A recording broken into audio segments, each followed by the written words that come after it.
ito ay rated SPG. Striktong patnubay at gabay ng magulang ang kailangan. Maaaring may masiselang tema, lengguwahe, karahasan, sexual, horror o droga na hindi angkop sa mga bata. Maraming palaisipan si Patricia habang kausap niya sina Meredith at Eira. Mahuli kaya ni Meredith at ibig sabihin ni Patricia tungkol sa hindi magkasundo ang anak niya? At isa pa niyang, ano kaya ang kasunod na sasabihin ni Patricia rito? Abangan natin sa Lilet Matias, attorney at law. Pagkatapos ng oras ng pagtatrabaho ni Lilet at Kurt sa opisina, nagkahiwalay sila sa parking lot. Hindi pa nga mapakali si Kurt nung una. Gusto niyang ihatid si Lilet sa bahay nito, pero tinanggihan na naman siya ni Lilet. Iniisip kasi ni Kurt na baka dinibdib ni Lilet ang hindi pag-promote sa kanya. Imbes kasi na promotion ang ibigay sa kanya ni CRD, kay Lilet na napunta ang lahat ng big time na kaso nila. Sa kanya na ipinaubaya ni CRD ang mabibigat na kaso ng mga kliyente nila.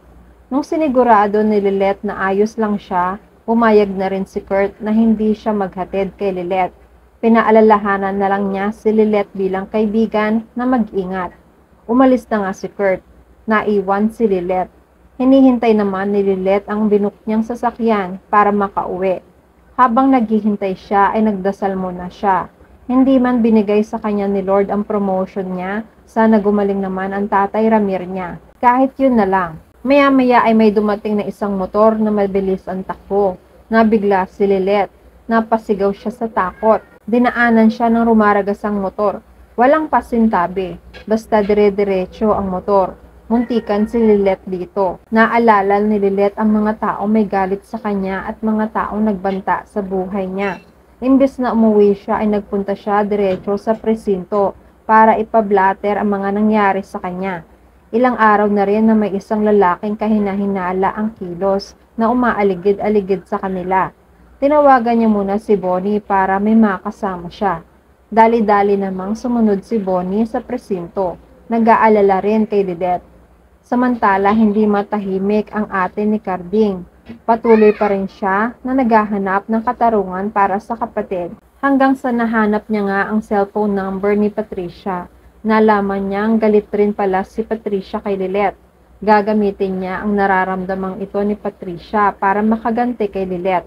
Para sa katarungan na hindi makamit ng kapatid niya. Tinawagan niya nga si Patricia. Hello, ma'am. Ako po to. Nagulat si Patricia.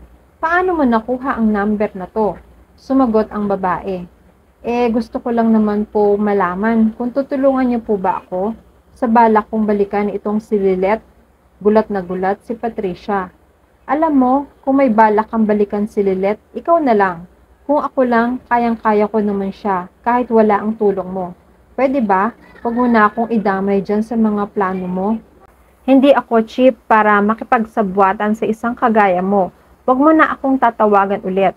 Bye, nainis tong babae. Isa pa tong maldita at mata pobre. Kinabukasan niya ay nagtungo na ang mga pulis sa opisina ni Eira para imbitahan sa presinto. Nagulat ang lahat nang may dumating na mga pulis. Magandang araw po. Narito po kami at hinahanap namin si Attorney Eira Simmons. Nagulat si Meredith. Ako ang mami niya. Maaari bang malaman kung ano ang dahilan kung bakit niyo siya hinahanap? Habang nagaganap ito ay narinig ito ni Eira. Unti-unti na siyang naglakad palapit sa mga pulis na naghahanap sa kanya. Anong kailangan niyo sa akin? Sumagot ang mga pulis. Gusto ko lang po namin imbitahan sa presinto para sa questioning. Tungkol ito sa statement ni Attorney Lilet Matias. Nakapagbitaw ka raw ng grave threat? Nagulat si Meredith. Nakatingin siya kay Eira na takang-taka. Is that true, Eira? Napatingin si Eira sa mami niya. No, ma'am. I mean, we had a fight pero hindi ko ibig sabihin ang mga nasabi ko. Siguro dahil lang sa kalasingan ko ng mga oras na yon. Pero don't worry, ma'am. Aayusin ko to. Pumayag si Eira na sumama sa presinto para magpaliwanag. Sumama na rin si Meredith bilang suporta sa anak. Nagpaliwanag sila sa presinto. Pag-alis nila, dumaan muna sila sa isang mall para makapag-release ng stress. Hindi sinasadya ay narito rin pala si Patricia. Nakilala sila ni Patricia at lumapit sa kanila. Oh, hello Meredith.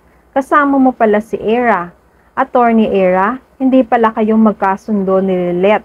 I actually find that very interesting. Don't you think, Attorney Meredith? Nagtaka si Meredith. Bakit naman nasabi ito ni Patricia? Sumagot siya. And why would I find it interesting? Anong meron? Sumagot si Patricia. Dahil hindi pala magkasundo ang anak mo. Tumingin si Patricia kay Meredith at nilingon si Era. Nagtuloy siya sa pagsasalita. At ang isa mo pang lumingon ulit siya kay Meredith na may halong palaisipan. Inaabangan niya ang magiging reaksyon ni Meredith. Nagtanong na si Meredith ng isa pang ano. Sumagot si Patricia. Ng isa pang taong malapit sa'yo. Hindi ba dati magkabati naman kayo ni Lilith? Napangiti lang si Patricia. Nakatitig naman si Meredith sa kanya. Tinititigan si Patricia na parang may gustong ipahiwatig. At yan ang mga pakakaabangan natin sa Lilith Matias, Attorney at Law. Please like this video and please subscribe to my channel at magkita-kita po muli tayo sa mga susunod pang episodes.